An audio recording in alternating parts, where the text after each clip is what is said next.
Welcome to the Texas Truck Channel. I'm Craig and I'm at the Houston Auto Show, so forgive us for any background noises. There's some people, we're in here early getting a little sneak preview.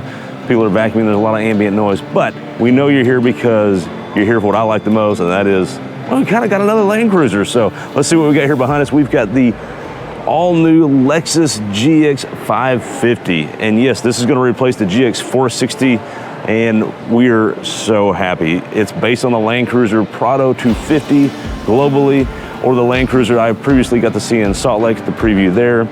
This is the same thing. This is basically the Lexus version, and we're happy to talk to you about it. So let's just kind of look at it. Let's look at it from front to back, get in the interior a little bit, point out a few differences, because there are a few differences between the Toyota Land Cruiser and this. But here we go, let's just dive right in.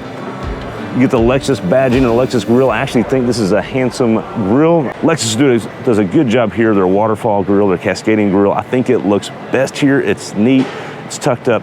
You know, one of the complaints you had on the previous GX460 was that you had some approach angle issues. They kind of solved that here because it's tucked up and it looks nice and neat and tidy. You can see you got a much better approach angle than we used to have in the 460. I think this is a good look. This wears the Lexus design well. In fact, I think it's its best iteration yet. As far as approach angles, we'll drop that right here. And then let's just kind of move our way back. But before we do, let's see if we got any skid plates down here. And you can kind of see we do. I don't know if it's metal. It is metal. Look at that. We have an actual metal skid plate. That is always nice to see. One of our favorite things to check is that. Now, let's be mindful, this is a pre-production model, so there may be some finishes that don't show up on screen here, or will show up on screen that you will not see in the final product. But this one's looks pretty much ready to me, as far as I can tell. So let's just kind of continue. Tires here, they don't get overly aggressive because most people are not going to go crazy with this. Okay, we have a 265 55 20. Now this is not the aggressive off-road model. There is, like, I think it's called an overland trail model. This one's not designed for that. This is more for your highway cruising, mall cruising, but still has plenty of guts and capability underneath. You get a typical suspension setup here, nothing too fancy, nothing crazy. Look, if it works, why change it? Kind of hard to tell on camera, but all good to see there. Let's kind of move on down. You don't get actual rock rails here. This is just a side step or to help you get in, ingress and egress. Again, you can get that overland trail model, and they have something different there. This is more for the mall cruising aspect. You could, obviously, if you ended up with this model, you could probably change that. Let's kind of look underneath, see if we can get under there. Looking underneath, you can just kind of tell. It's really kind of hard to see anything with the camera and the lighting. It's really dark. But most importantly, what you have here is you have an all-new TNGA-F global truck platform that Toyota is using. It's solid, it's stout, it's completely redesigned, it's rigid, it's stiff. This is a good platform, and that's why Toyota is putting and Lexus are putting so many vehicles on the platform. It's a good platform. Now, you may notice one of my favorite things here, from that tire to that tire. Yes, it's the golden ratio. The golden ratio exists here because this is a Land Cruiser, and that's always exciting for us. Moving on out to the back, and what that golden ratio does, we'll put it down here in the bottom. I think it's 113.2. It always gives you just kind of the right amount of stability, but also breakover angle and approach angles. They just kind of nailed it, and they just kind of keep it on all the Land Cruisers forever, and that's great. So, departure angle, sorry for all the noise. Departure angle is, we'll drop that below right here, but it looks pretty good. I have a feeling even this particular non-off-road model would actually make it up our hill test. And trust me, we will get this and we will do that. Stay tuned for that.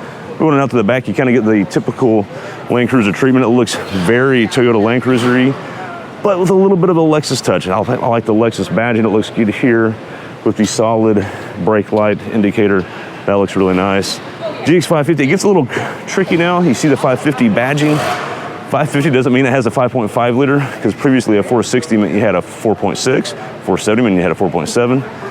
Let's get to that, and let's talk about what we actually have under the hood, because there's something different here than what we get in the Land Cruiser. Okay, well, they won't really let us get under the hood here because, again, it's a pre-production model, but what we're going to talk about is what's different between the Land Cruiser and this.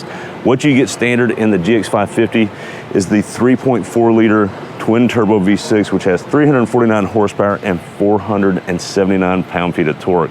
Look, I don't know about you, but I kind of wish this was in the Land Cruiser, but The Land Cruiser gets that hybrid setup with the 4-cylinder. This just gets, no, we're getting twin turbos, V6s, and let's go, baby. I love that. And that's probably the biggest differentiator between the GX550 and the Land Cruiser. Now, let's move on to the interior. Okay, we can't really open the back hatch. Again, we're at the auto show and it's a pre-production model, but what we do have is, we did, just like the Land Cruiser, we've lost the tailgate. That's okay though. Just like the GX460, we get the split window. You hit this button, the window pops up so you can access groceries or gear, that sort of thing. Very nice there. And then of course you get an auto open and you do get some protection from the elements. That's nice. One of the key points you get back there, I'm gonna show you in just a second, is as we get inside here. So we get inside here, one of the things I wanna show you is, because the Land Cruiser you had the nice second row. The Land Cruiser, oddly, if you watched that previous video, we didn't have a third row, but we had cup holders back there. It was really weird. Again, that was a pre-production model. This one, we get the third row.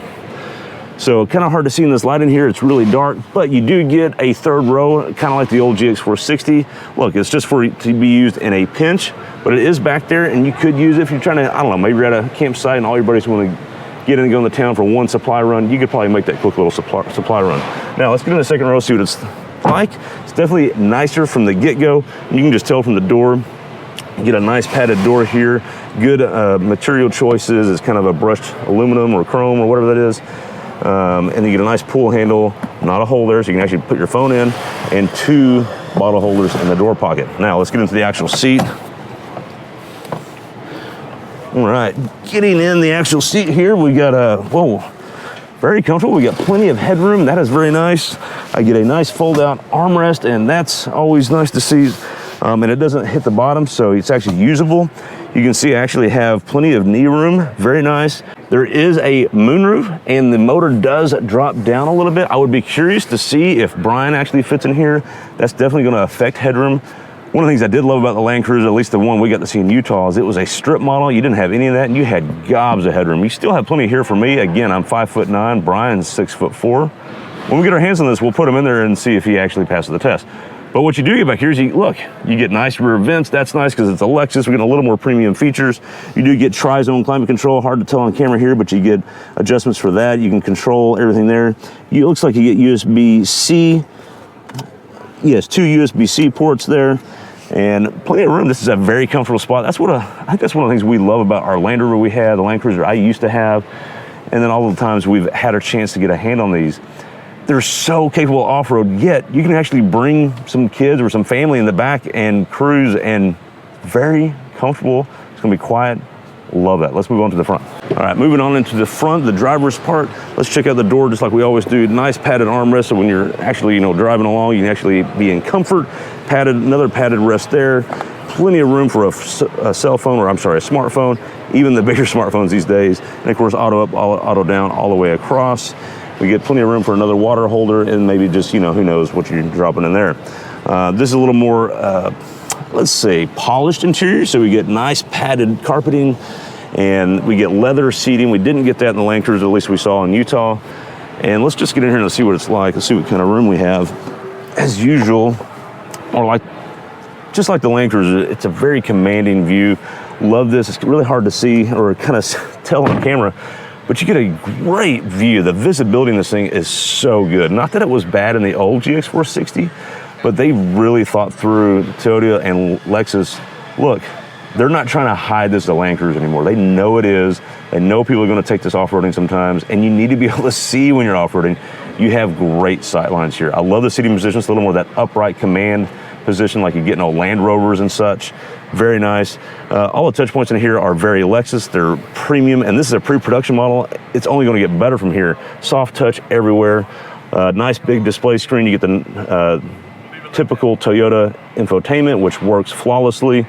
Your dual zone climate control, and then you get your mode select buttons here. Nothing crazy in this one. You can change your drive modes and your mode select. No disconnecting sway bar in this one. Let's move on to the off-road goodies back here. It's all-time four-wheel drive, just like the Land Cruiser is. And you have a center diff lock here if you want to split the power 50-50. On those times you need that. Most of the time you won't need that, but you do have the option to select that here. No locking diff in this particular trim, but that doesn't mean you can't get it. Again, the Overland Edition, I think you can get that, and that's really nice. Continuing on down, you get a nice Qi charger here. It's in a good spot for it. It fits your phone Very convenient, easy to grab. 2 cup holders, get a nice bin here with plenty of storage. This one's not a cooler like some of the old Land Cruisers in the past or LX570s. And I love this right here. This is a great feature. I know it doesn't mean anything, but look, most of the time this is just a wasted space, but Toyota's starting to do this. They started with their Highlander years ago. They continue it here. You can drop your cell phone in there. You can drop any goodies in there you have in there. Just kind of a convenient spot to put things. We can't wait to get our hands on this and get it on a full drive. In the meantime though, I hope you enjoyed this video. We will get one soon, and we'll stay tuned for that. Be sure to like and subscribe. Let us know what you think in the comments. What trim would you get? Would you get this or the Land Cruiser? Really hard decision, and I love that we have these hard decisions to make. Thanks for watching.